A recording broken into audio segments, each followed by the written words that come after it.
Let's it ferment. Hello, everyone. Welcome to episode 36 of the Coin Op Cowboys. We are the greatest entertainment in the world, guaranteed. Or Angel will say single words to you until you're satisfied. Yeah.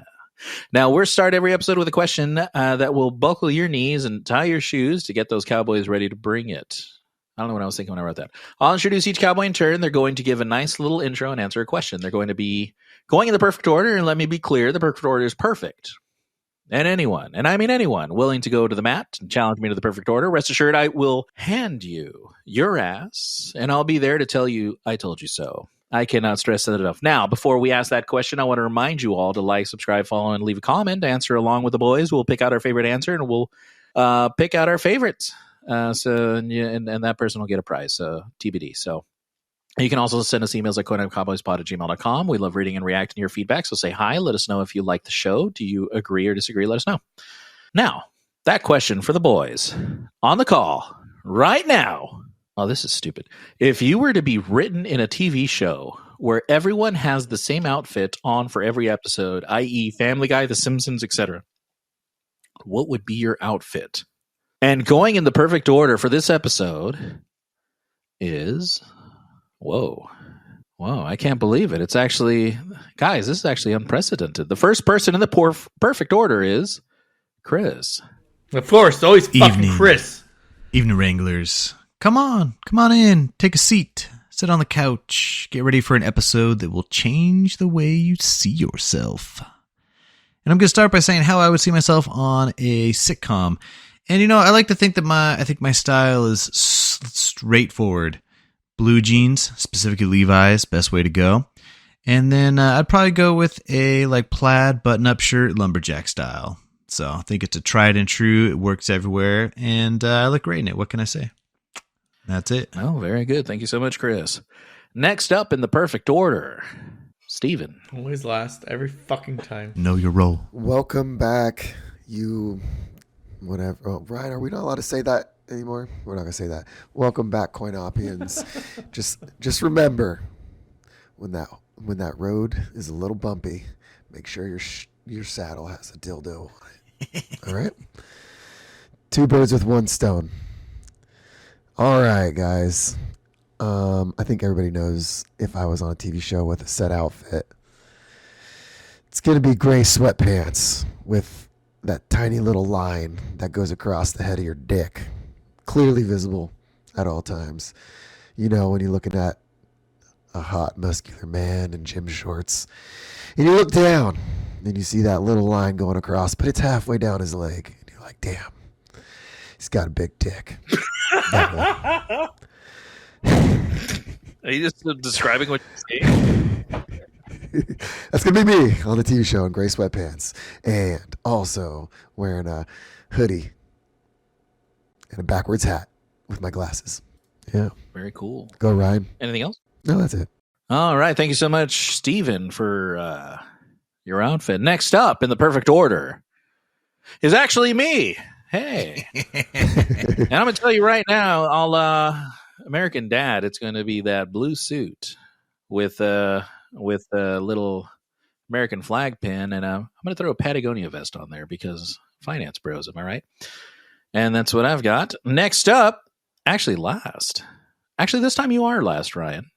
Congratulations. Ryan. Just like every other time? What up, CoinOpians? It's your favorite cowboy. You all know how Angel likes to tease me entering your ears, going in and out, in and out, in and out. That's what a hamburger is all about. Well, if I was in a sitcom, yeah, I would be wearing sandals, pizza, printed sweatpants, a blue robe, and white gloves. White gloves. That's interesting. It is. You never wear white gloves. I never wear white gloves unless I'm on a sitcom. Mm. Yeah. Would there be a gotta see me on reason a for your sitcom. white gloves? That you got to watch the sitcom to find out. All right. Write in and give us some theories as to why I'd be wearing white gloves on a sitcom. Just fucking tell us. No. Dick. Just tell us. It's provocative. Thank you so much, gentlemen, for your answers. Gentlemen, are there any bones to pick? No. I am bone free, baby. You're bone free? Okay. I have a bone to pick. You said no. Yeah, you just said no. Now you have a bone. I actually want to hear this bone because it sounds like you were thinking about it for a long time. It just reoccurred to me. Something so awful happened to me at the Super Bowl party. And I want to bring it up. Bring it up, baby. What happened to you? Let's What hear happened it. to you? Let's hear it. What happened at the year's Super Bowl party? No, this year. No, 2024. Oh, this year's. Got it. Remember when we were at your house enjoying all of our copycat food, Chris? That's right. That's right. Well, this bone is with you. Oh, Yeah. I believe there was a little stuffing of the ballot box that occurred over the weekend. What was the name? Ryan brought quote unquote Wiener Schnitzel chili dogs to the competition, What a prick. and he didn't make it himself. He just repackaged Wiener Schnitzel chili dogs How could you? and presented them as his own. And then he had Alicia stuff the ballot box full of votes for him just so he could get that $20 Starbucks gift card. it's worth it. It was worth it. Ah, my bones with all of you fucks. And Angel wasn't there to defend me, so I have a bone to pick with him too. He had the flu. My copycat double deckers were supreme. Not really. I forgot the sour cream, but they were great. You knew it. That's so stupid. I rest my case. You know what's funny about this, Steven? What? When Alicia and I were discussing what to bring to the copycat thing, I had literally told Alicia I was going to buy cheesy bean and rice burritos and repackage them. We all thought that.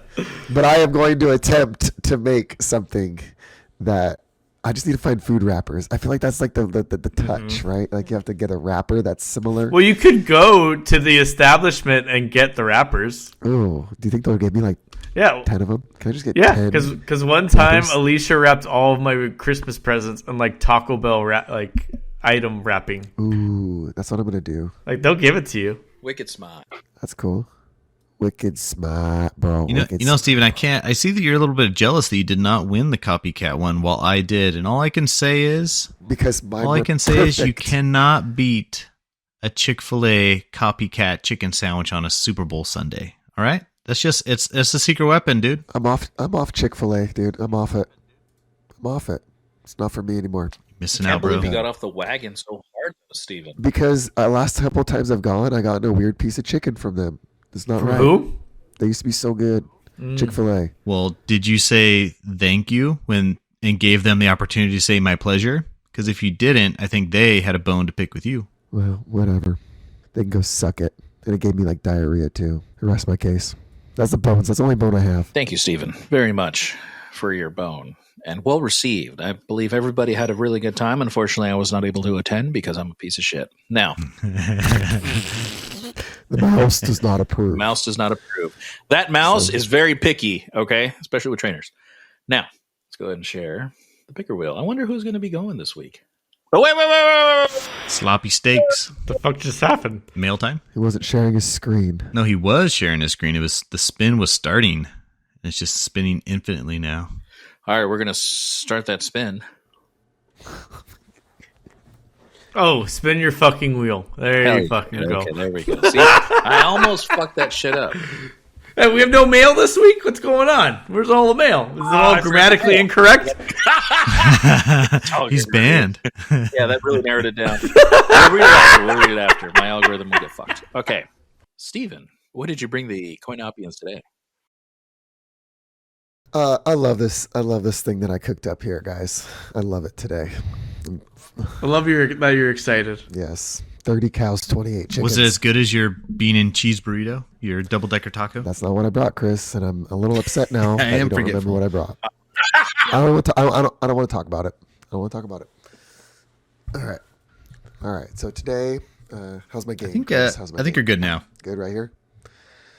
Because I noticed the last episode I listened to, I was like Yep. maxing out like You really a were. lot. It was distorting, which it never has because Angel's always like, "Hey, your gain's too low," and I'm like, "It's at max. It's at max." Anyways, okay, so it's good. All right, guys. Today we're going to take a break from our You might usual wanna turn it down a antics little bit. to dive into one of my favorite topics. Turn it down. Sorry about that. Do Okay, that okay. do that intro again, but you should turn it down a little bit. All right.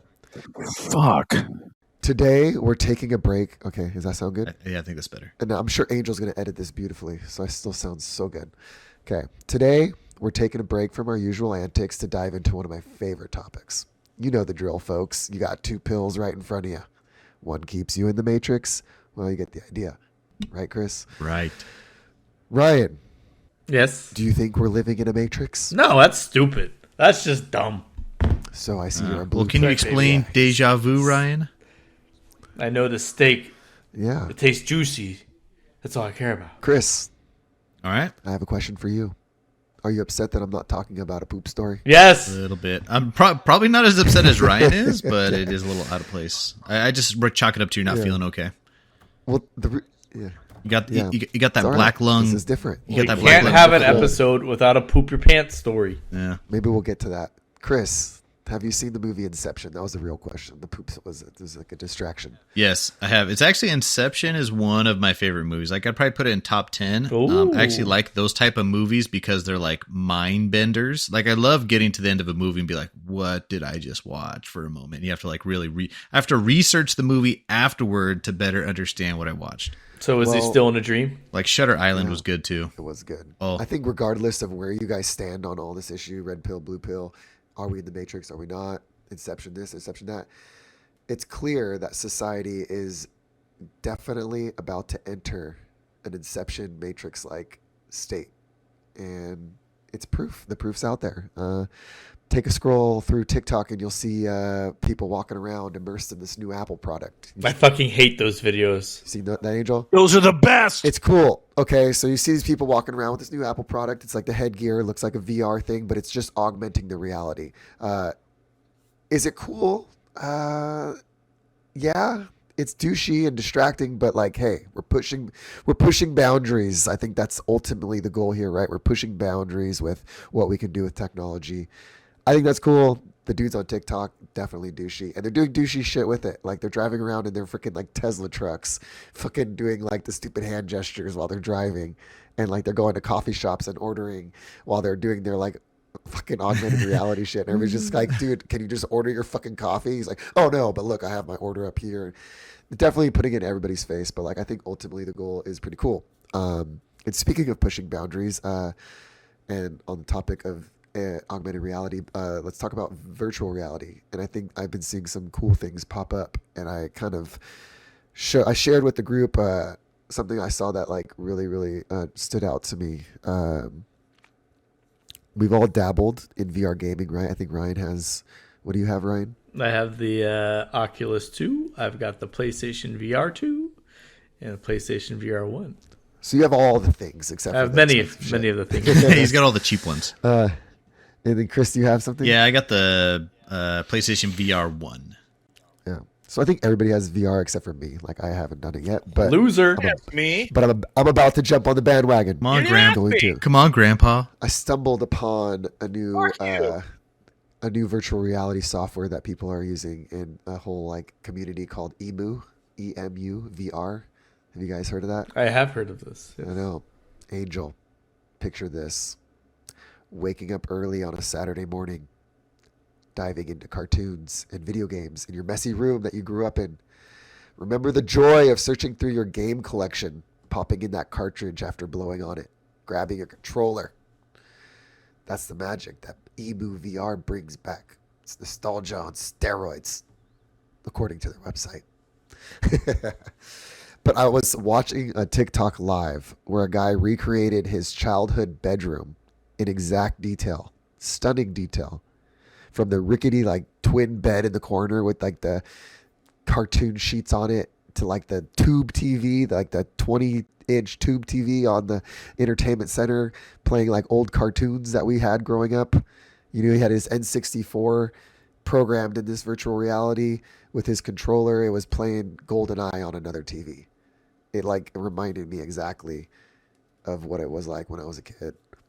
And it got me thinking, how incredible would it be to relive those moments in virtual reality? Ryan, Very cool. are you interested in Yeah, that? it'd be fun. It was really cool. It was so lifelike the way he had recreated and programmed. It really felt like this is the next step. Like there's a book and it turned into a movie, Ready Player One. Did you guys all watch that? Not. Well, I read the book. I saw the movie. Yeah, I was gonna say not only did I watch the movie, but I read the first book. I read the second book. The second book wasn't as good, but the first book was fantastic. And then the movie, I just don't think did the book justice. It's one of the few instances in my life where the book was drastically better. Oh, that the movie had the air tank girl from Bates Motel. But I don't know. I think they had like licensing issues or Probably. something. They went so far away from the original book. Hello? Hello? Angel's upset that you didn't ask him what Anyways. kind of VR headset he has. I really am, and it's fine, dude. Well, I'm like in the middle of a thing, and I just feel like you're going to distract I blame Kaiser. Go ahead. me. Anyways, in Ready Player One, the book, not necessarily the movie, there's a virtual reality world that everybody lives in because life is shit and everything went to shit. So they live inside what's called the Oasis. And it's an exact replica of real life or what you want it to be. But the detail is so lifelike that you forget that you're in the virtual reality when you're plugged in. So I think that we're just a few steps away from something like this. And I kind of wanted to get your guys' opinion on what you think about living inside of a virtual reality, going to school in a virtual reality, doing things in virtual reality that you couldn't do in real life. And then most importantly, I wanted to know what your personal space is, like your lobby. Like when you log into this virtual reality space, you design this room for yourself. And it could be any space. But for me, it would be that old bedroom where I grew up. It would be with my old stuff when I was a kid. So I could log in and hang out in my room, have my buddies sign into my room, play GoldenEye like we used to, shit like that. So that's my space, but I'd love to hear what you guys have to say. And yeah, take it away, Ryan. So you want me to talk about my personal space? Yeah, your opinion on virtual reality and like living inside of a virtual reality, and then like what your space would be like if you were to invite me to your like hangout area and I were to like log into your space. Okay. I think virtual reality is very cool. I do think it's a pain in the ass to actually like use. Like it's exhausting. Like when you get home from work, if I want to play a video game, it's not throwing on a headset and disappearing from all my surroundings. But when I do decide to use it, I really dig it. I did a focus group for Oculus recently, and it kind of gave me the Jonesin for VR. So I've used my PlayStation VR headset quite a bit over the last couple weeks. In particular, I enjoyed playing this mini golf game. And you know what? I kicked one of our fans' asses in this mini golf game. And he hasn't come back for a rematch. This is really disappointing. But the interesting thing about playing VR and multiplayer, which, you know, when you're usually playing a game, you're just like controlling your characters and talking over the headset and whatnot. In VR, I had this like strange automatic response to actually turn towards his avatar and talk to him, which at the moment when I realized that I did that was super strange. It felt weird, but it was also really cool at the same time. But the idea of people like going to school in VR or attending work meetings in VR or going places they can't go in person in VR really bothers me, especially like the day-to-day things, just because it disconnects you from reality too much. I don't think that should be the future, and it should not be promoted in any way because it just further detaches us from humanity. What do you think about giving people like education that they couldn't get anywhere else in their reality because they're like super remote or they're in a really poor area where they can like sit in a virtual classroom and get like a premium education? I think the idea is cool, but it's like a slippery slope because then eventually it'll spread to like the idea of like people wanting to work from home. Then everyone's like, oh, why do I have to go to the office? I can work from home. It's like, why do I have to go to the classroom? Why do I got to go to school if I could just be in a classroom and a headset? And then you lose so much of that other experience, and then people will just start making excuses as to why can't I go there? I'll just have a virtual space. I have my headset there. I'm present, but it's not the same. Well, what if it was to the point where like you could see them in the virtual office? Because it's not the same. But now they could live in Kentucky in an affordable living situation. No, but be in a real office and where you can see them working. Because those children will never have the feeling of the crush accidentally brushing up against you as you enter the classroom,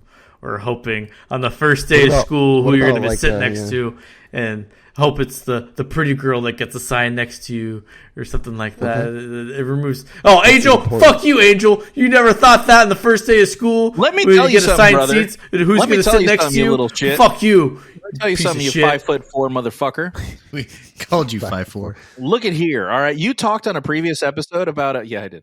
And is it true? You're 5'4", right? I'm 5'9". Yeah, I was gonna say he's taller than that. Yeah, 5'3". Okay. Steven's the one that's 5'4". You talked before, like My dick. when people would talk on the IM instant messenger, you'd always get the fluttery butterflies that your crush would come on, right? Oh yeah, that was cool too. Yeah. What about the motherfuckers tracking through the snow for 10 fucking miles to get into a goddamn pew to listen to the motherfucker talk about the ABCs in like 8th grade? They're going to be like, oh, now in the future, they got the fucking instant messenger bullshit. You got to combine the instant messenger with real life, Angel. Okay. So given that this is an inevitable, right? This is inevitable. What experiences you think that like that's going to be very damaging, that you wouldn't have that experience? Like, hey, like showing up to this virtual class and still being around people that are going to judge the way No, you have 100%. Because then instead of like being forced to interact with people and like absorb their points of view and learn from it, it's like, oh, I'm going to mute that person. I don't want to hear them anymore, type of thing. Right. So you're going to lose that, and everyone's just going to be spoon fed whatever the media wants to teach us, and everyone's just going to become this one uniform idea, and that's not what humanity should be. We learn from each other, we grow from each other, we fight, we learn to accept each other. That's what it's supposed to be, and this will just further separate us. I don't know if you went over it. What would your hangout space be like if we were all to join my you? hangout space, you see, it would be a very serene space. And if you looked to the north, you'd be looking at the ocean, hearing the waves. If you looked to the west, you'd have the forest, and you'd hear the birds chirping. And if there was scent, you'd smell the trees. If you looked to the south, it'd be a winter wonderland. People sledding and skiing in the background. You'd feel the chill. And if you look to the east, it'd be a hot desert with a Vegas oasis to the side and the lights glowing at night. And in the center, it'd be a chair, and there'd be a big screen that comes down, and that's where you can like watch TV or play games together. So you'd be in like an open platform? Yes. Like Minecraft? Yeah, just like Minecraft. Nothing like Minecraft, because it would look real. It'd be exactly. Great fidelity. It'd look like real life. Minecraft-esque. Yeah. That'd be cool. I appreciate that. Chris, The coolest of the cool. what are your thoughts on living inside of a virtual reality? Good, Yeah, bad? so it's both actually. So the first thing I thought of is like when COVID came up, my company embraced Zoom, and I assume most people know what Zoom is, but if you don't, it's just video conferencing, and then also has an instant message aspect. At work, that Zoom live, like being able to just say, you know what, let's meet on this real quick. And you tag a few people that you all join this conference, and then I can share my screen and I bring the plans up and I draw on the plans, or I'll bring up a drone photo and explain stuff. It has made my life so much easier. Because in the olden days, I had to call someone on a phone and say, okay, go to page 4. Now you see in the lower left-hand corner, there's kind of like two pairs of squiggly lines, and then next to that, there's a box. Do you see that? And you spend all my time trying to describe to get them to the right place. It's so much easier just to put it on the screen and draw a circle around it and say, hey, this right here. So Zoom helped my life out a lot through there, from work and even from other stuff. You know, like, hey, mom and dad, we're going to Easter egg hunt in the backyard with the kids. You want to zoom in on, or something like that. So Zoom was very helpful. And I think this Oasis, or where this is going, I think is just, it would be Zoom on incredible steroids, all these different things you can do with it. I really enjoyed the Ready Player One book. I like the concept, just sounds so cool that you could just plug in and you're kind of got all these things at your fingertips. And I think you brought up a good point. You know, like Ryan over here said, no, I don't like it. It's going to be all these bad things. But your very first point was education. And yeah, what if you have, it's actually when I was in Virginia hunting, this place we went fishing at was super remote. That I feel like there were these trailers back out in the woods, and I could tell that I'm like, where do these guys go to education at? And they told me that there's like local schoolhouses where there's just 12 kids, and that's where they all go because they're so far off the grid. And in this situation, you'd just be able to log in, be plopped in with plopped into a schoolroom, and be able to get all that information. So I think one of the most important things I think in life is education. I think you should get as much education as you can to as many people as you can. I think that's super positive. So I think this Oasis thing would create the education opportunity, and that'd be fantastic. Now, the downside that I see is so many things like this have good intentions, and it's very easy for bad intentions to sneak in. Like, I also compare it to the internet in general. Do I use the internet all the time? Yeah. There's a lot of benefits. There's a lot of things that get a lot of use out of it. But I think when you had good things rise on the internet, it also gave the opportunity for a lot of bad things to rise on the internet. So in this situation, I could see the same thing. Like, you create an Oculus where someone can watch education. Well, how long till someone uploads a program where they're like, they can do whatever they want, whatever their mind creates, whatever they want to go for. So what if they have something like, hey, I want to create people and I want to beat them up, or I want to exercise my need for violence, or I want to exercise my need for I don't know. Some people would argue that it's a good outlet for stuff like that, and video games also provide a lot of outlet for, I don't know, aggression True. and whatnot. Yeah, would it be better if somebody gets murder spree online than it would be in person? I don't know. Yeah. Are you one of those people who thinks video games cause real life violence? No, Ooh, that was like a nasty subject for a while. It was. Do I think that comes down? Nah, not really. But it's different if you're just playing a violent game to you're creating a violent game, or you're creating a violent atmosphere, and just you're like, hey, I got this great idea, I'm going to go for that. I mean, I guess it's kind of weird now because there's a lot of games like everyone can use Grand Theft Auto to kind of do whatever they need to do. Like in the olden days, it was like, okay, well, I have Mario Kart Racing, or I had GoldenEye. All I could do was walk around and shoot. Who knows? So I don't know. I'm kind of that's why I say yes and no. Is I think it has good aspects, but it's always going to be counterbalanced by bad aspects. So I think that opportunity, it's like, what do you do? The good is so good that you're going to embrace the bad, or is there ever a point where the bad is too much? I don't know. What would your space be? So my space would be a cabin on the side of like a majestic mountain. And I think it would be when I would walk out of this cabin, I would have this deck, and there would be like a driving range green right there, so I could hit some golf balls down. And when I look out from this deck, it's just trees as far as the eye can see, and it crests over the horizon. And I would see like a lake over here on the side with a dock, and I'd go down there and do some fishing. Up on my deck, I would have like a hot tub and a fire pit and some couches and a place to smoke some meat. And I probably wouldn't do winter. Like, I'm all about the Colorado mountains, but like, I could see myself doing winter maybe at Christmas time. But outside of that, I feel like summer forest is fantastic. Especially like the place I really love is the Sierra Sierra Nevada there in central California, Nevada border. So up in that area, I see a lot of this too, where it's just being outdoors, the smell, the looks, and then especially when the sun goes down and you get to see this giant carpet of stars. So I think that would all be fantastic. And if I went inside the space, I feel like it'd be kind of basic stuff. Like, I think I would focus more on what I could do on the outside of it, but on the inside, I'd probably just have like a TV. I'd probably have a lot of retro or stuff that I would remember, like kind of like how you mentioned. It would be, it would remind me of my bedroom when I was a kid. Blink 182 posters all over the wall, be fantastic. Kind of things like that, and like those super big old school couches that you sit in and you kind of sink a little bit. And then the other big thing is I would want a coffee table. For some reason, my wife does not like coffee tables. She thinks they're terrible. But I'm like, well, I want something in front of me so I can slam my controller down, or I can put my beverage there. Who knows what? So that'd be my space. I think what it's telling me is I think I enjoy the outdoors. I think that is a comfortable space for me, everything that has to do with the outdoors. So I would log into a computer in a room so I can be in the outdoors. That would be awesome. And the cool thing about VR is you can have all the wintry weather, snow falling outside, but you don't have to feel the cold. You can just so you can enjoy the beautiful chill. snow I want the aspect. chill, baby.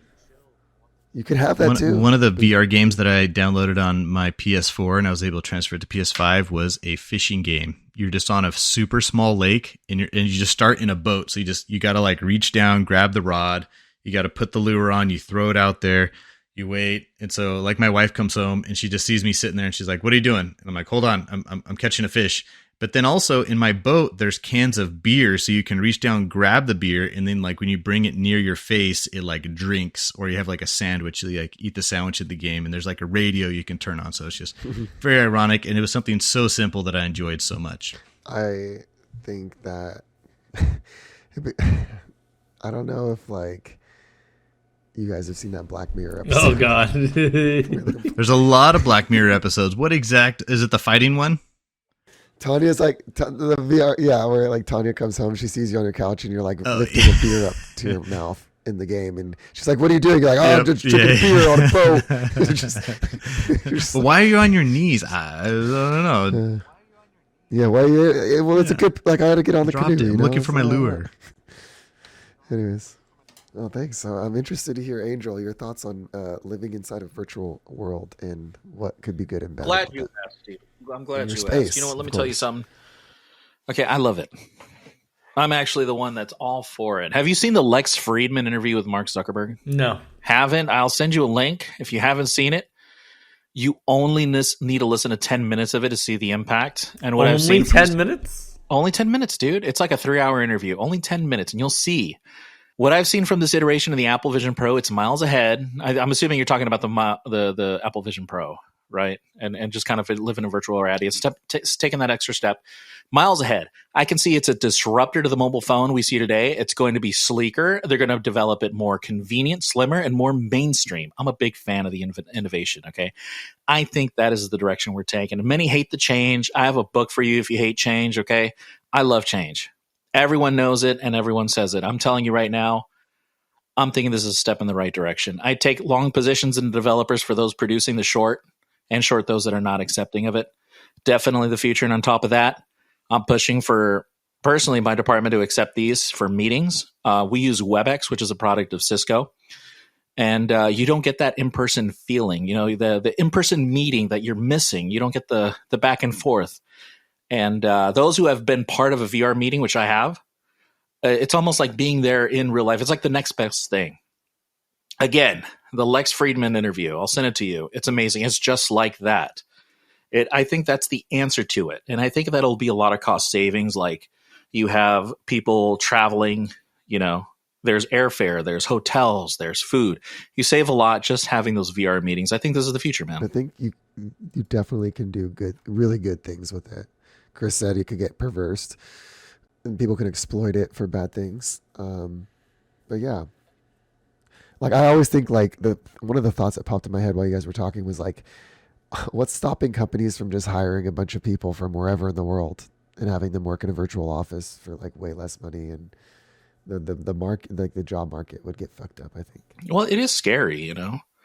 You don't know what it could bring. Everyone's always scared of the negativity that it could bring, but that's normal. I mean, I think that's actually really healthy to think that way. And also you have to be open to the change. So it's with the good and the bad. I think this is the direction that the general population is heading. Yeah. It's going to happen. Yeah. I definitely think it's happening regardless of what I think or anyone else thinks. It's just that's the way it's going. The internet was like the taste of it, and now it's just getting really fleshed out. It's only going to get sleeker. It's only going to get more comfortable. The battery is going to get better. The vision's going to get better. Just the interaction's going to be better. It's going to be freaking amazing, dude. I'm really excited about it. Honestly, very excited. I'm actually really excited that you brought it up. Very smart, very good that you brought it up. Everyone says it. Very good. And I'm really excited about it. Yeah. I can't wait for I really can't wait for the really fun things that are going to happen with it. I know eventually the internet was really fun at first, right? Like it had a lot of fun content, a lot of cool websites. and it's kind of watered down, overdone now. Like it's hard to find good stuff on the internet. I'm excited. I'm excited to hang out in my little bedroom, play my old N64. It's going to be a reality for me, hopefully before I die. So what headset are you buying, Steven? Oculus. Whatever. I mean, the Apple Pro is augment, right? I played on my cousin's. The Index. What is that one? Index, and that was really cool. Played that like Half-Life. The hardest part is getting people to actually try it, because everyone I try to talk to about it, they're like, they don't know what VR is. If you experienced it, you know exactly what it feels like. It's like you're there, you're interacting with it, and you are. That Index was with the Half-Life was crazy. Like I did it, Mel did it, my mom did it, and it's just like it's overwhelming how much it like takes you out of your original space.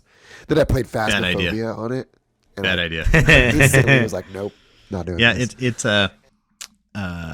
like Angel was saying, it's going, everyone's getting excited about it, but people haven't tried it yet. And I think that is something true. So actually, for all the CoinOpians out there, if you have not tried VR, you really should find a way to do it.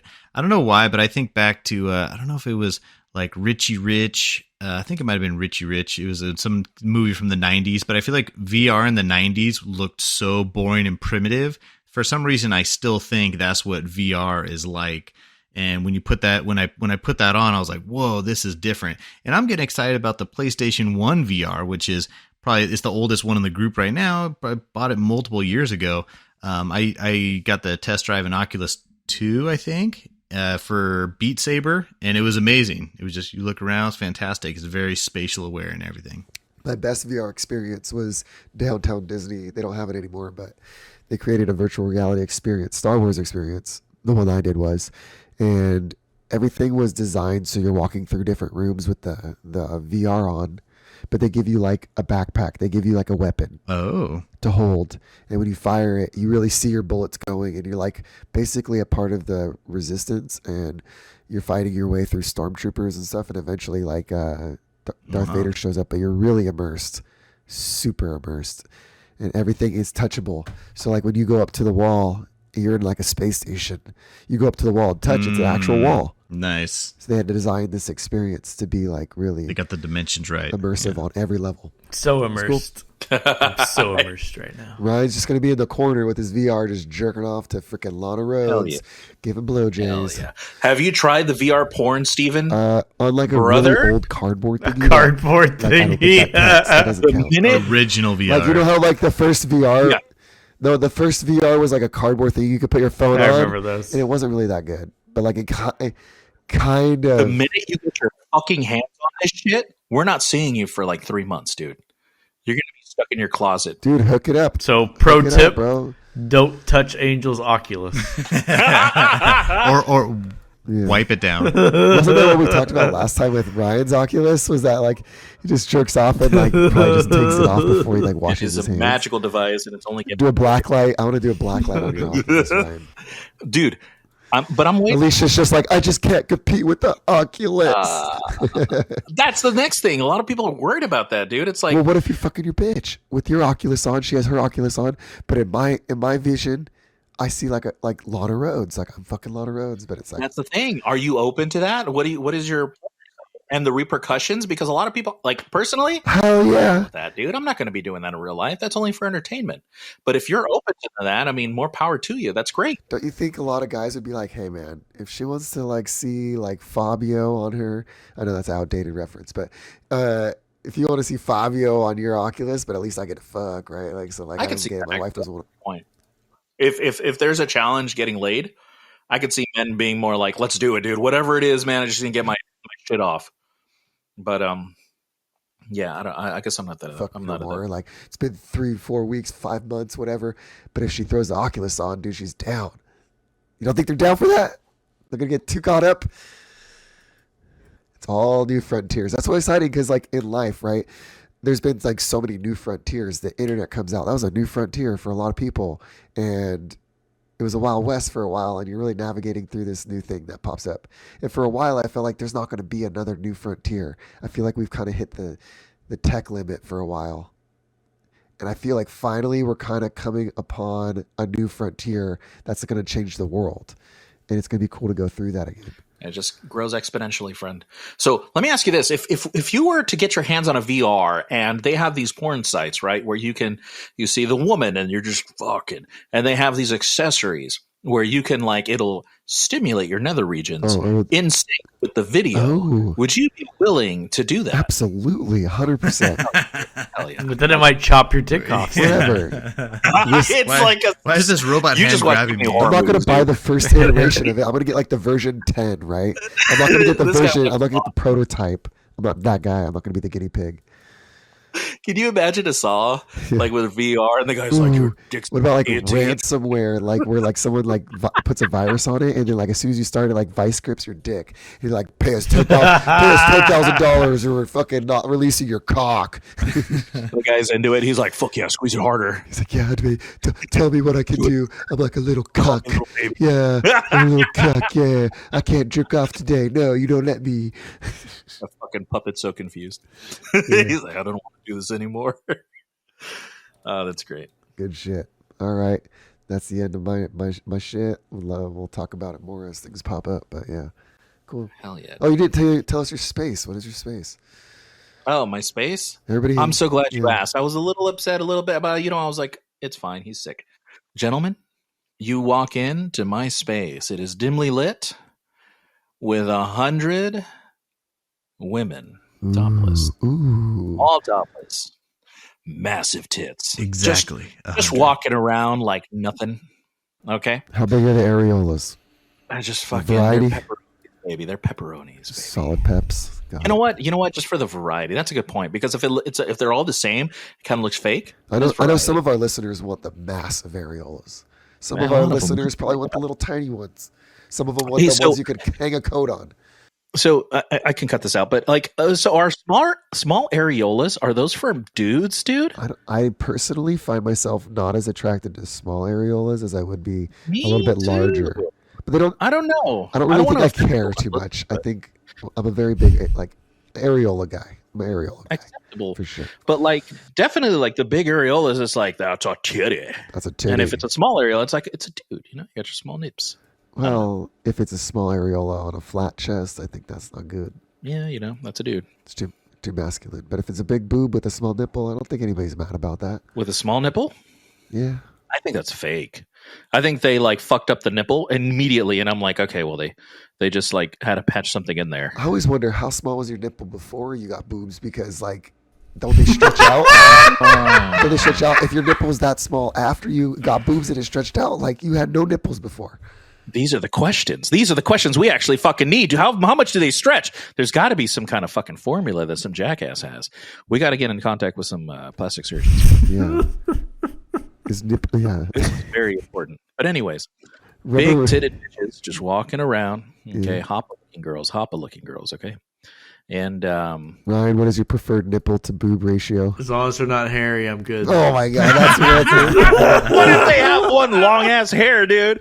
What if she's I was just born with it, dude? What do you say to that? You pluck it out. You know what I don't get is he plucks it out. Don't be one of those. I don't get this. You shave your pussy, you shave whatever else you might not be happy with that has a little hair on it, but you don't shave your tit. Why are you gonna? Or that's weird. I don't. Or if you were I was dating this one chick once.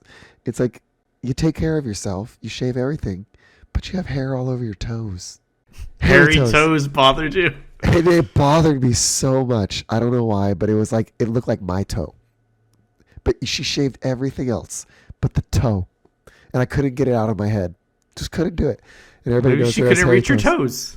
You sound like a Seinfeld bit, dude. The toes. I get it, though. Seinfeld understands. He would agree with me. It's I can't get over the toes. The toes, Jerry. Guys. The toes. Jerry. What's with the toes? What's with the toes? She doesn't shave the toes, Jerry. I can't ever get it out of my head. I don't So get why you would spend the whole day shaving your fucking shit. Vagina? Do you like a little bit on the vagina, or do you like a full bush? I honestly don't care. I want it groomed, but I don't really care what type of grooming. It's not really like visually looking at a vagina is not really on the top of my priorities. I don't really let me see your pussy. What's above that then? Is it the nipple? Oh, I love boobs. Boobs, face. Well, like the caveat to everything is like, it doesn't matter how nice the body is if it's a bad face, right? For me, I think some people don't care. Yeah.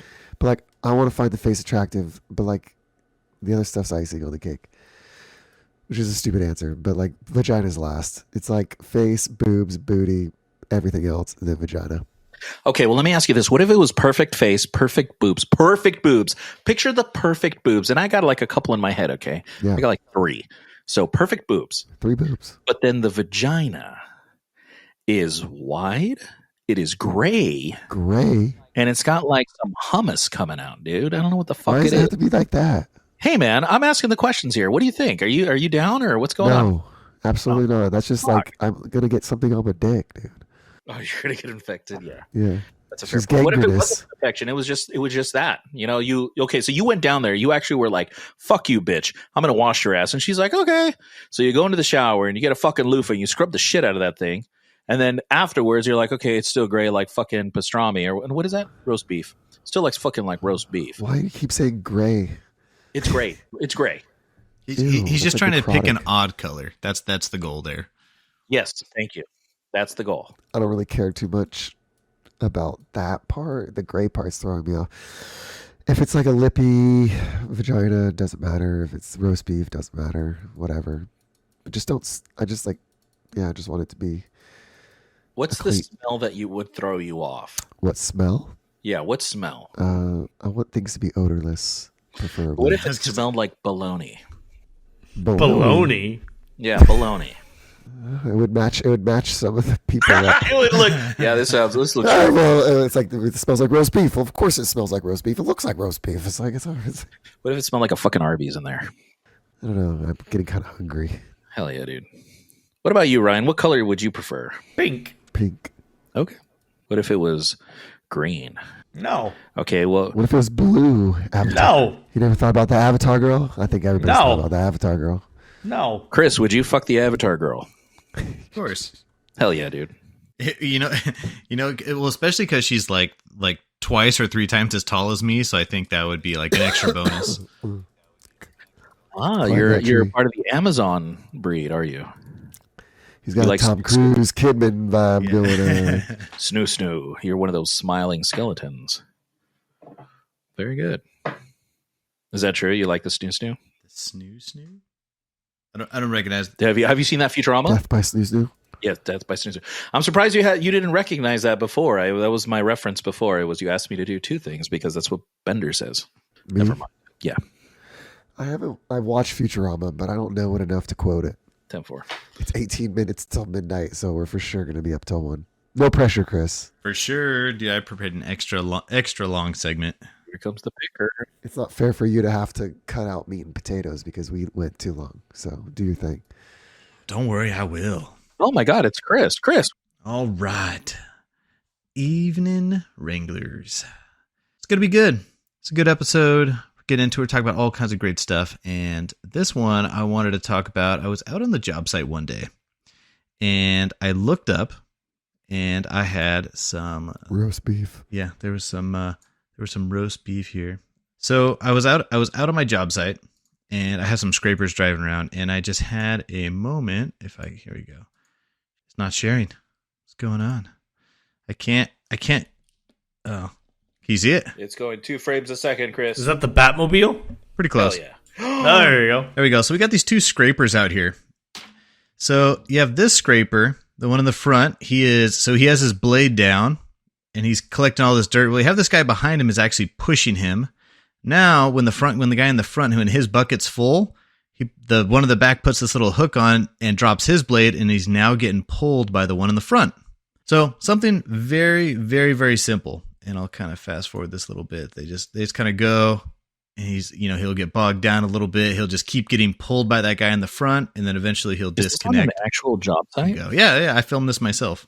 Okay. Yeah. I was about to say, send the YouTube video because it's like 2 frames a second, but keep going. Okay, yeah. So I was out there and I was just looking at this, and I said, in the olden days, so you have these, so the scrapers are just these very big trucks that they dry. Let's say that there's a mountain of dirt, and we need to cut that down and make it a big, flat, even area.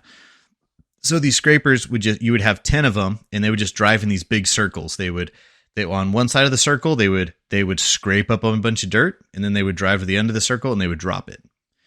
And some guy said, "Hey, I got this idea. Instead of having 10 driving individually, why don't we have them drive in pairs?" And just like how we discussed, the guy in the front operates and while getting pushed from behind, and then when his is full, he pulls the next guy. Now, in doing that, do you think that made any kind of impact on the efficiency of moving the dirt? Any thoughts on that? I think that's not OSHA regulated. Okay. What else besides that? Because it totally is. Oh, yeah. I don't know OSHA regulations very well. Probably always an OSHA violation. There's always one on a job site. But It feels like they're not using the material as intended or the machines as intended. can you describe the setup again? You had one scraper and then a guy with a bucket behind it. Yeah. Describe it. Sure. Again. Yep. What if I can? I'm just learning they're scrapers. I thought they were all bulldozers. Nah, it's like slowly scraping off like inch by inch. And then what does it do in the back of it, Chris? It just like tosses it around, kind of sifts through it a little bit, gets the rocks out. No, not necessarily. It's actually it? it's like a consider it like a giant shovel. Okay, so you have a scraper, which is just the middle of the scraper is hollow. It's a big open spot. So let's say you just have a mound of dirt. You would have the bottom or the belly of the truck would drop down like a big shovel, and it would stick that shovel in the ground. And as it continued to drive, it would just scoop up and it would eat all this dirt.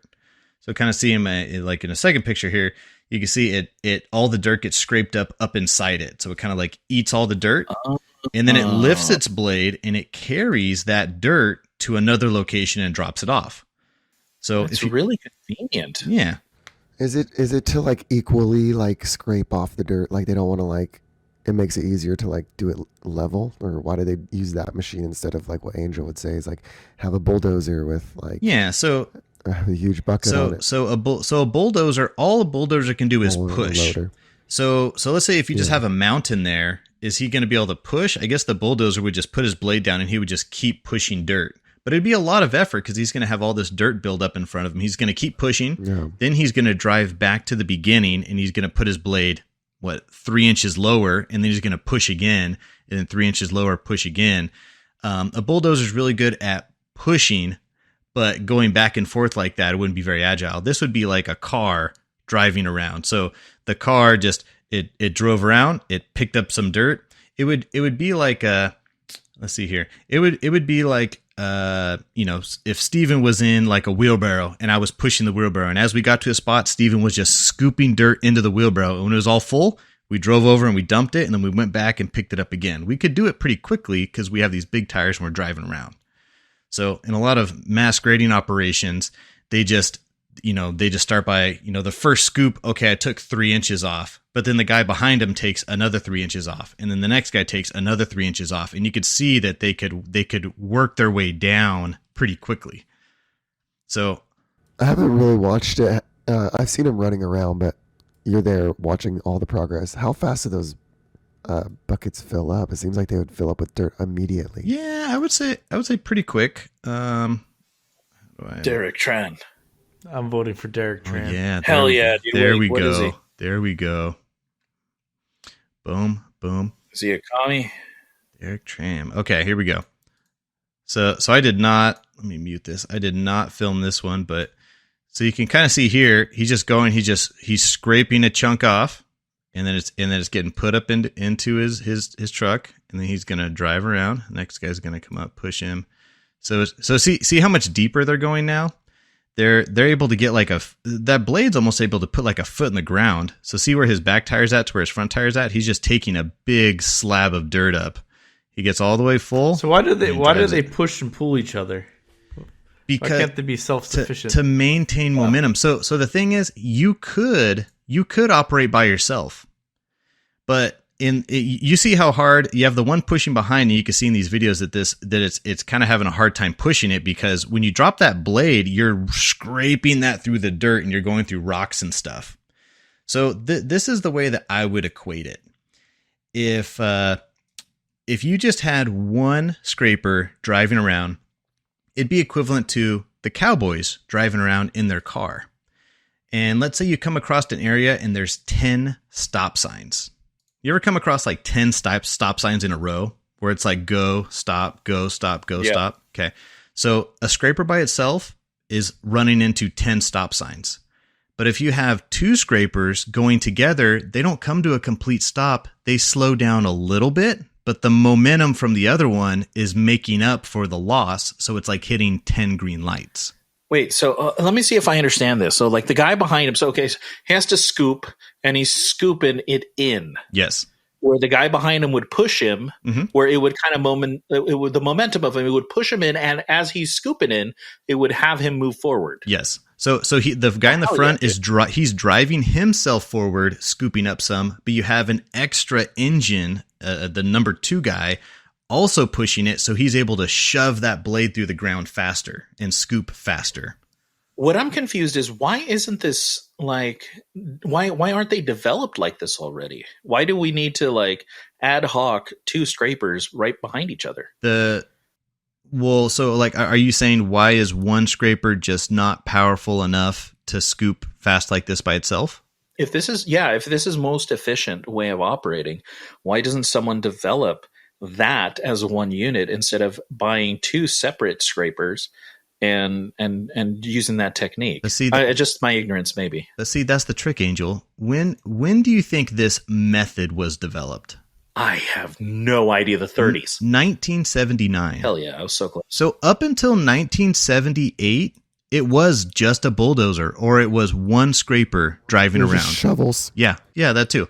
So in 1979, they came up with the push-pull method, which created that big plate on the back of each scraper, so you had something to push on. But then vice versa, when the front scraper is full and the back scraper drops his bucket, the back scraper has like a hook that they bring down and latch onto the front scraper like a hitch, and then they get pulled. So in 1979, someone came up with that. So with you're like, well, Angel, why don't they or Chris, why don't they develop something faster? They were doing it wrong in 1978, and someone said, hey, 2 engines are always going to be faster than one. Even to your example, Angel, let's say if we were able to create one scraper that could do what these 2 are doing, why would you not put 2 of those super scrapers together and they would be doing it even faster and even better? Exactly.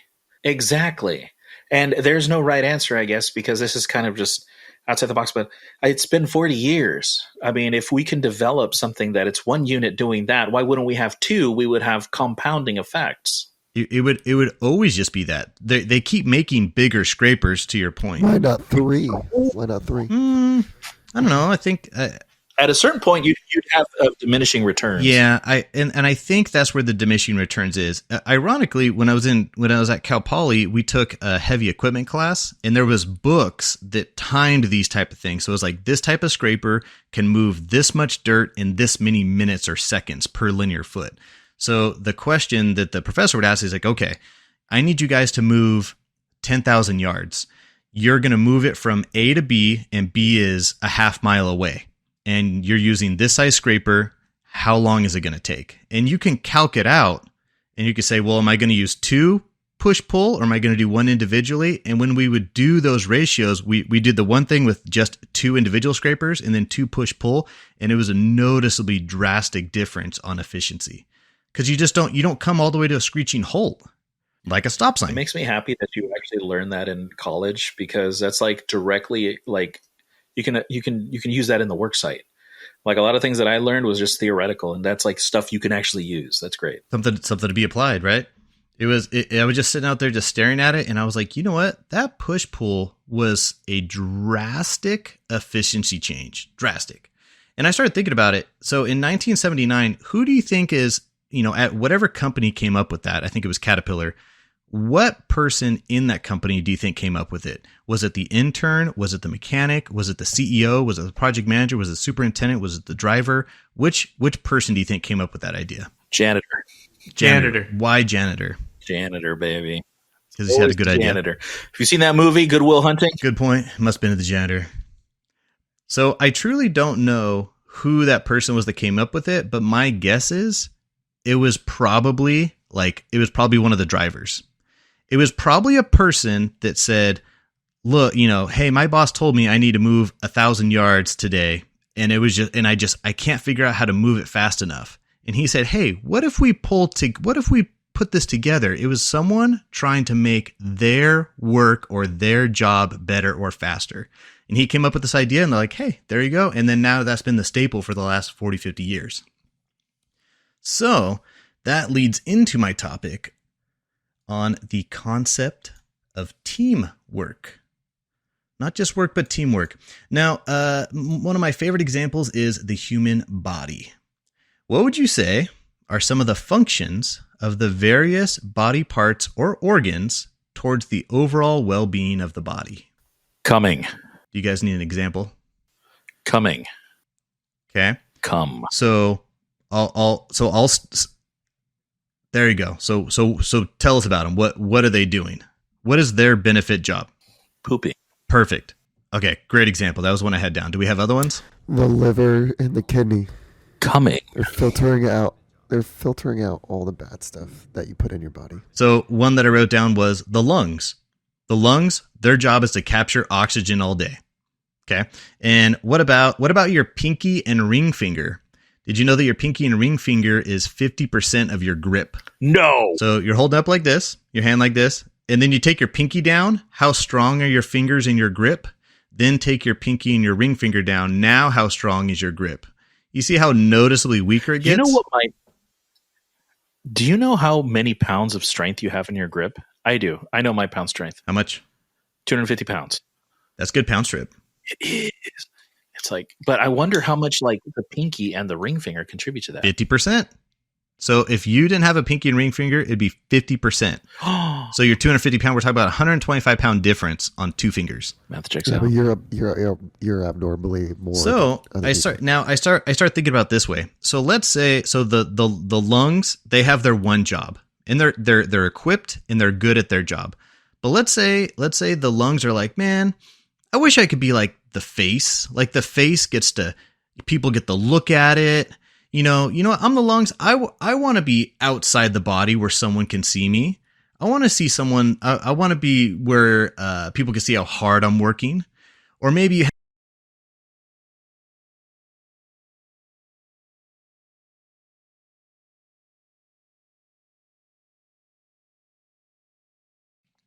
So you kind of see how all these different aspects of your body, they all have a specific role that they're fulfilling. And as long as they focus on their role, their job, the overall body benefits. But if the lungs decided that they wanted to do someone else's role, then the body's gonna get sick and die, right? See that concept I'm trying to explain? Okay. I want to make sure I got that one part. So now I want to talk about the Coin Op Cowboy's body. Ryan. Cowboy Ryan. Hey. He's the nose. You're the nose. Cowboy Ryan, he's the nose because he sniffs out the truth and is quick to begin hostilities when something smells fishy. That's true. This is true. Like when Steven was trying to make the NFL team investment pitch to Ryan, and Ryan was like, no, man, the money doesn't add up. If something's worth $1 billion, and they got in that big argument. Stinks. Yep, right. It stinks. That's right. So it was ironic, it stinks. But my point there is I noticed something about Ryan is not only does he look for the truth, but he gets hostile when he sees something being portrayed as truth, or in Steven's case, it just wasn't explained very well. We were all figuring it out, but he took hostilities to it, and I like that because I like that's what the nose does. Justice. Like I started thinking about it. There's, a way that you check if your food, like you get some ground beef out. You're like, I wonder if this is still good. You give it the smell check, right? And if you're like, okay, well, it smells fine. If you smell like, oh, that does not smell good, we're not gonna be dealing with this. So Ryan, the nose. Steven, the face/mouth. Oh, because he is witty, entertaining, well-timed jokes. Captured the broad stroke of entertainment That's right. that our viewers want. Ryan. I feel like we get a lot of compliments on You're how just funny a fucking Steven nose, is. you idiot. Here's a big fat jerk, you jerky McJerkyson. You're just a mouth. Go suck the wieners. Angel. I can't wait to hear this. Oh, ego demands it. My ego fucking demands this shit, dude. Angel. Go ahead. The brains. Yeah. Because if I'm being honest, this podcast... I thought it was going to be the butthole. It was going to be Steven, if I'm honest. The podcast would not happen without him. He organizes it. He sets up the equipment. He edits the recording. He monitors the emails. He works the graphics. He finds a way to manage the herd of feral cats that the rest of us are. The brains. Someone needs to think that through. It's going to be seen. It's going to be seen and heard. Thank you, Chris. The talent, Chris. You call us the talent. Couldn't happen without the talent, you guys. There you go. I love you. Chris. We're still not paid. We're still not paid. Chris. No, we're not. The foot. I'm at the red. Unpaid internship. Chris the foot. Not flashy. Not riveting. Not nearly as rugged as I claim to be. Just the part of the Cowboys that gets up to do the work every Thursday. So, if I'm being honest, Just stinky. over the last few podcasts, or actually I would say last year's podcasts, I coveted the entertainment praise feedback that Steven got. If we were at parties together, there'd be, man, dude, Steven, like let's take Brett, for example. Brett would always be stroking off Steven of, dude, Steven's is the funniest stuff. I enjoy listening to him. It's so good. And I would just sit there and be like, well, I mean, I'm on that podcast too. He's like, yeah, but Chris, but you're talking about like boring history stuff. And I'm just like, oh, I can't get it. And then I also coveted the clever Discord that Ryan dreamed up with his thought-provoking stories, or the simple living room real talk that we all could use more of that Angel comes up with. You may not even notice the episode where I excessively picked on Ryan to create that Steven Ryan Angel ribbing banter that we all enjoy. What a mean man. I remember I was trying. I was like, you know what? All three of these guys, Angel, Ryan, and Steven, they yell at each other. They say, you know what? F you, dude. And this, that, and I want in on that. So I tried. So there was like one episode where anything I could rib Ryan on, I was doing it. And I remember Ryan was saying, being a bully right now, Chris. Yeah, he's so mean. I remember that. Or Chris has this long con going on. Or the episode I purposefully didn't prep my topic to try to let it organically consolidate on the fly like Steven does every week. And it just seems so smooth, right? I'm just like, I'm just going to do that. Or the episode where I created a Blink 182 song guessing game like I can be the podcast host because I wanted to get that good feeling vibe that Angel gets all the time. Or maybe not as all times of me trying the roles. As you guys could tell, all the times I tried those episodes did not go well. Looking back at it in retrospect, and I've come to the realization that says who, Brett? I would say myself. Like just when I listen back to those episodes, I'm like, oh, I'm picking on Ryan, and I was like, oh, that didn't go well. Or the one when I didn't prep my topic, I just feel like it was just a bad showing by me. It wasn't smooth. I didn't have my thoughts organized. It didn't go well. I mean, the Blink 182 song episode didn't even get published. That's how well it went. So I've come to the realization that I should focus on. I should focus on. Got too close to the truth. It's got to be it. It's got to be it. I've come to the realization that I should focus on being the best at my part to add success to the CoinOp Cowboys body as a whole. And it makes me think back when we played Sea of Thieves a few times. We all said, hey man, you're going to be the captain. You're going to be driving. You're going to be the repair guy. And I remember I had so much fun playing that because everyone had their roles and they purely focused on, I'm doing my role for the betterment of it. And it turned out really well. So I think there's something to be said about knowing your role and focusing on being good at your role. So with that said, Stone Cold said so. Let's get back to the roots. Let's get back to the roots of it with another riveting episode of Decisions Were Made. I'm just kidding. Oh my God. Wait, are you serious? Well, kind of. Does the name Douglas MacArthur sound familiar? Anybody? Douglas MacArthur? No? He was the general of the Pacific Fleet in World War II. So he had a nephew. Douglas MacArthur II, nephew of Douglas MacArthur. He was an American statesman who served as a counselor in the State Department. He was known for being a hard worker, and he worked all the time. So one time his boss, the secretary, called his home asking for Douglas. His wife, Miss MacArthur, mistook him for an aide and snapped at him. She said, "Mr. MacArthur is where he always is, weekends, Saturdays, Sundays, and nights, at his office," and slammed the phone. Within minutes, MacArthur got a phone call from his office from Dulles, who told him, "Go home at once, boy. Your home front is crumbling." So, what that told me there was you had someone who believed they were going after the correct role.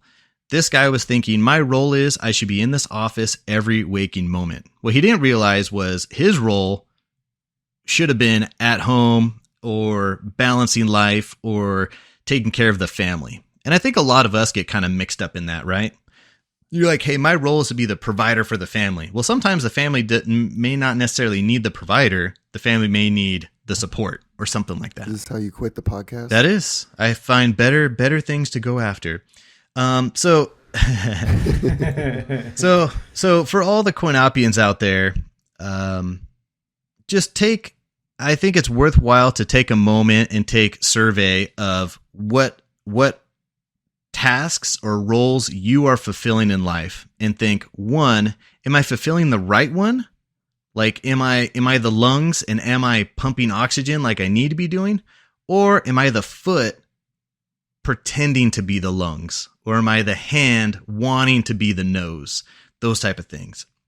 Maybe you're so in lieu of being the fingertips working feverishly, be the palm and spend time with the ones that you love. So in closing, CoinOpians, please email in your list of what each of the cowboys compare to in our body analogy. We would love to hear it. Ooh, baby. And lastly, I can't pass up an opportunity to let the other cowboys take a shot at identifying each other in my body analogy. All righty. Let me think about this for 1 second. While we think, I really do want to say that was a very good piece on being a genuine person and leader. An authentic leader, Chris. Because it's you when you want to be a leader, you look around and you see what you want to be or what you want to emulate something. And at the end of the day, you look at yourself and you're like, what are my strengths? What am I? And that's what you just want to be, the best version of yourself. Mm-hmm. I think that's a really strong message. And I love it, dude. I would agree that I feel like too often I get myself caught up in I see the other things going so well and I just be like, man, I want to be that, or I want to be, super iconic like that, super social. And I think in multiple examples, I've just made the realization, it's not you, Chris. You don't have the skill set for it. You don't have the genetics for it. Whatever you have, you just don't have it. It's just not your role in life. So what I've been actually doing in my spare time is I'm trying to make a list of things that I perceive I'm good at. These are the things I think I'm good at. These are the things I don't think I'm good at. And trying to stop focusing on the things that I'm not good at and be like, you know what, these are my strengths. These are the ones I want to be working towards, that I want to keep growing, things like that. So, and I think that's going to point me in the right direction. Hell yeah, dude. Hell yeah. By the way, to a lot of listeners' surprise, a lot of really like that history section. I'm surprised. Like usually I'd expect like some older man in like a leather armchair, just like, yeah, I remember that story. I heard recently from a person, I think I mentioned to you when you were talking about World War II recently. Blitzkrieg. And the Blitzkrieg, yes. And she was like, she texted me like, I wonder if he knows what started World War I, if it was a sandwich. And that was episode 1. That was the fucking sandwich. That was, dude. And yeah. she's like, this is amazing. Yep. So hell yeah, dude. Work to your strengths, man. You're really good at that and people really love it. Thank you. So I'm trying to remember that going forward on my future episodes, like some of the things that I got kind of up on the board. I'm trying to push off the ones that I'm like, nah, that's just me mimicking, and trying to put some more ones like, oh, I can make this happen. Body parts. I think Angel more of like the bones. like the bones, Hell the yeah. body. Like, it's like structure, and he keeps everything together, and we're all these little loose parts, and he's like, what? Yeah, binds us all. Keeps us. I see more Ryan. He keeps us moving, was it- like when hey, we got the start of this episode going, and we got to get to the part where Mike comes on. So Angel was focused on keeping the podcast moving along the agenda. That'd be like the muscles, but I see. Yeah, he's more like. obviously- You said I'll be the muscle. No, Angel's the bones. I would say Ryan's more difficult for me to place. What did you say he was? The nose. Sniff out all your bullshit, Steven. I would say like nose, maybe ears, maybe too, because I feel like he has a keen ear, and when people are talking, I feel like he has a good attention to detail of what people are saying. I feel like I hear that a lot from Ryan of like, whoa, you just said this. This is what you said. It doesn't make sense. Yeah, I feel like I do hear that phrase from Ryan. Chris, it's a difficult one. I don't know, but I'll think about that a little bit longer. Anybody else? All right. I got this. Steven, you're the immune system because you're always fighting germs. That was good. Chris, Jesus Christ. In relation to the yeah, podcast, you're always sniffling and coughing on the fucking podcast. Chris is the brains because he brings on to the intellectual aspects. Angel yeah, that's good. is the heart because he keeps us going, Okay. Keeps us going. and me, Yeah. I'm the tongue because I lubricate and keep it smooth. Are you rough or smooth? Smooth, baby. Smooth brain. Very nice. All right, I guess I'll go. Very good, yeah. I want to start with Chris. So I'm stuck between two because this is kind of short notice, and I know I give the questions really short notice, but I'm stuck between the heart and the brain because a lot of Chris's segments are really speaking from his heart. Like he genuinely write these out, and Except for the ones where he didn't speak from his heart. And they fell apart. I want to say heart now. I say brain because his are really intellectual. A lot of people who are of lesser intellect may tune out. It's fine. You may be fucking retarded, but those of us that everyone here obviously can grasp the knowledge. Ryan is the anus. Oh, I was also thinking anus. all of his segments are shit. God, fuck you. All it does is produce shit. Something very unique the anus can do. It could tell the difference between shit and a fart. And I feel like similar to the nose, in the same vein as Chris's analogy, Ryan can tell the difference between complete shit and someone just passing some gas. Ooh, that was good. That was clever. Yeah. It was ironic. Steven, I was holding back here, and I was like, dude, if we get through Angel's segment and everyone just had a real honest answer and no one made like a butt or dick joke, I was gonna call you guys out and kind of laugh at it that I thought that was gonna happen, but I like Angel took that opportunity to fill it in with an accurate analogy. hell yeah, dude. And then Steven is the tongue. I think he's the tongue because he always knows what to fucking say and it comes out perfect and he never has to write it down. Yes. Fucker, Yes. I'm pissed and jealous because you always know what to say. Fuck And that it's guy. fucking great. Fuck that. Everyone loves it. Kyle loves it. And everyone fucking loves Yeah. it. And it's like he's just talking. That's a gift. Yeah, Mr. Perfect. I guess. Fucking prick. Not true. My dick's too big. At least God, he cursed you with being gay, so that's fine. Many people say that I am gay based on listening to this podcast. They're like, yeah, you're definitely gay, right? I'm like, no, I'm not. Don't know what I do to give off that vibe, but I guess He's in denial. I'll figure it out In one day. denial. So we love him anyway. And no, that's a great segment, Chris. Always. Fuck, I love him, dude. Fuck, I love him. That's what I go for. Yeah, but did they steal a hoodie from your stroller? Dude. No, they did not.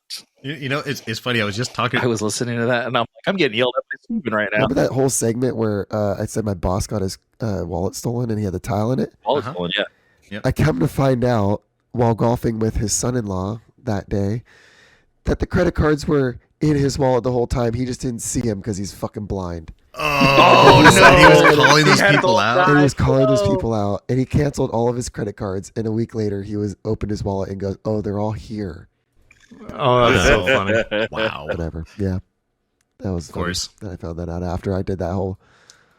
That's good. I'm glad we got the closing on that So story. that It came full motherfucker- circle. But like, still, the people didn't put the wallet at the host Oh, they- stand, so it's up to you to judge these people.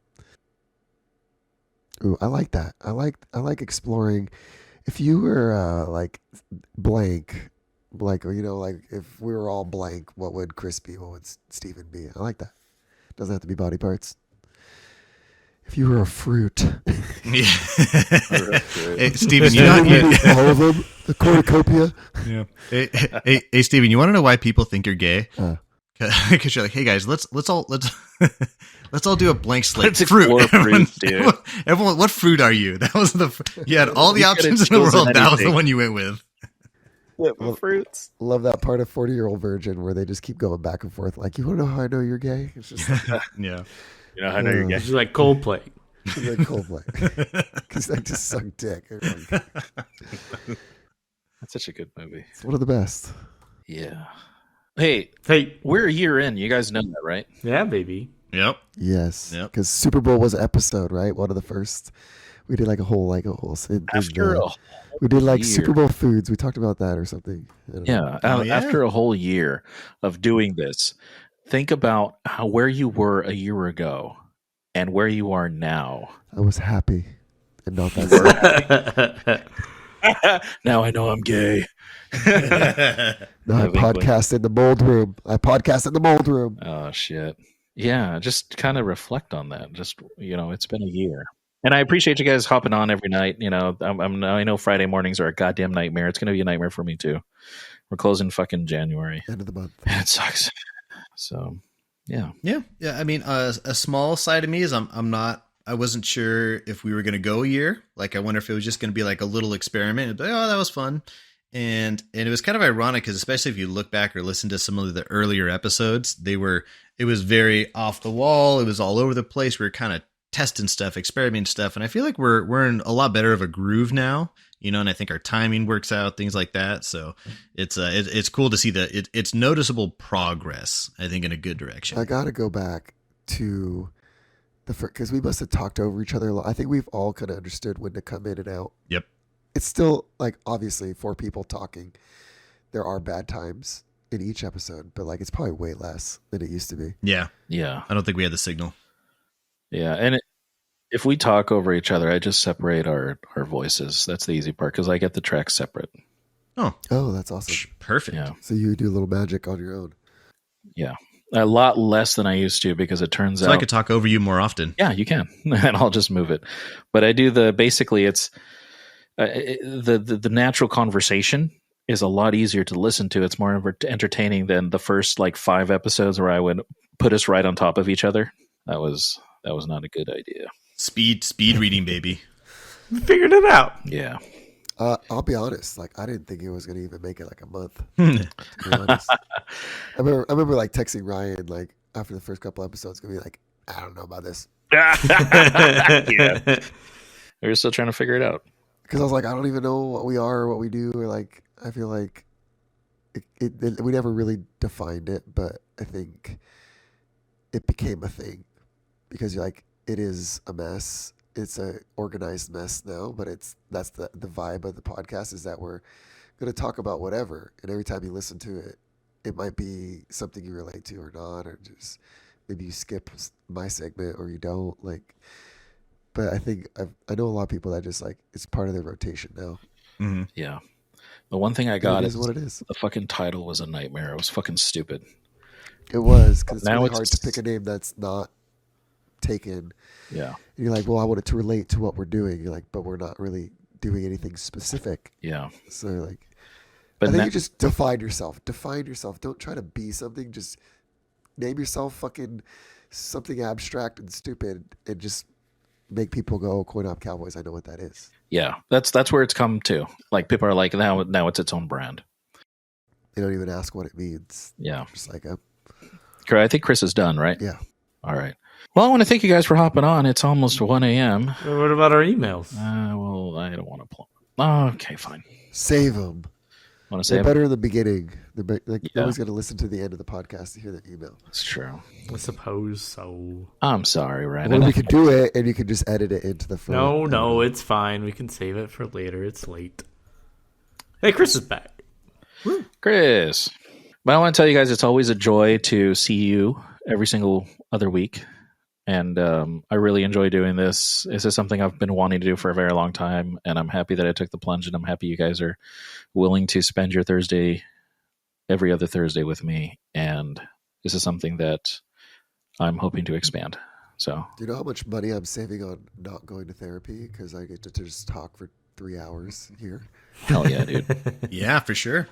You know, I think Get to talk about all my childhood traumas. Think about what I'm doing here. You owe Talk us. about all my You old owe shit. us money. yeah. I do. I do. Like, yeah, There's you your know, pay. and Steven, I didn't know you were such a wild child, man. It was, I'm glad you got that straightened out for the most part. Yeah. Next episode, I talk about, the mailman that touched my baby. There you go.